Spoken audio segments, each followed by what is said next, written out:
নিয়ন্ত্রণ হারিয়ে যাত্রীসহ চার চাকার গাড়ি নদীতে। এলাকার মানুষ যাত্রীদের উদ্ধার করলেও গাড়িটির খোঁজে তল্লাশি শুরু করেছে ঘটনাস্থলে বাদুড়িয়া থানার পুলিশ। আপনারা দেখছেন সেই সময়কার বিশেষ মুহূর্তে ধারণকৃত ভিডিও চিত্র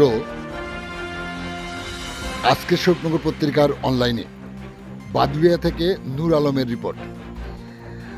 বাদুড়িয়ার ইসামতি নদীর তারাগনিয়া ঘাট সংলগ্ন এলাকার ঘটনা।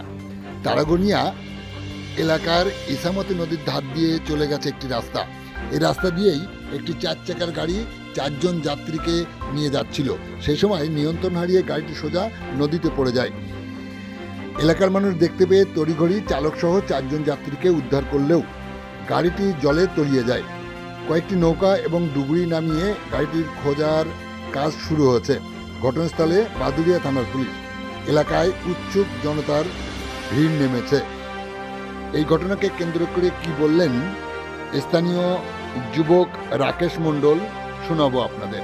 আমাদের সাথে থাকুন, দেখতে থাকুন। ভালো লাগলে চ্যানেলটি সাবস্ক্রাইব করে পাশে থাকুন। দাদা, এখানে ঘটনাটা কি ঘটেছে বলুন তো? বিষয়টা হচ্ছে, এটা আমাদের বাদুড়িয়া পৌরসভা 16 নম্বর ওয়ার্ডের তারাগুনিয়া ফেরিঘাট। এখানে বিকাল 3টা নাগাদ একটি দুর্ঘটনা ঘটেছে, যেটা হচ্ছে যতদূর স্থানীয় মানুষদের থেকে ইনফরমেশন পাওয়া গেছে, 4 জন কলেজ পড়ুয়া ছিল।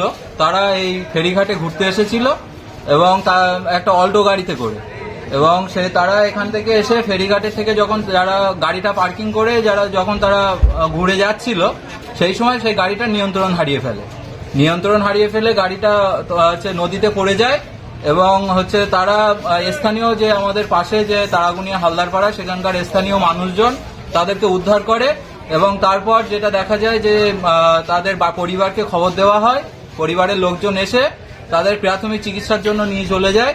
এবং তার পরপরই বাদুড়িয়া পুলিশ প্রশাসন এখানে এসে উপস্থিত হয়। ইতিমধ্যে পুলিশ প্রশাসনের পক্ষ থেকে ওই গাড়িটির খোঁজে তারা তদন্ত চালাচ্ছে। ইতিমধ্যে নদীতে নুলিয়ারা নেমে গেছে এবং সেই ক্ষেত্রে গাড়িটার খোঁজ চলছে। আচ্ছা, আপনার নাম কি? আমি রাকেশ মণ্ডল, স্থানীয় বাসিন্দা।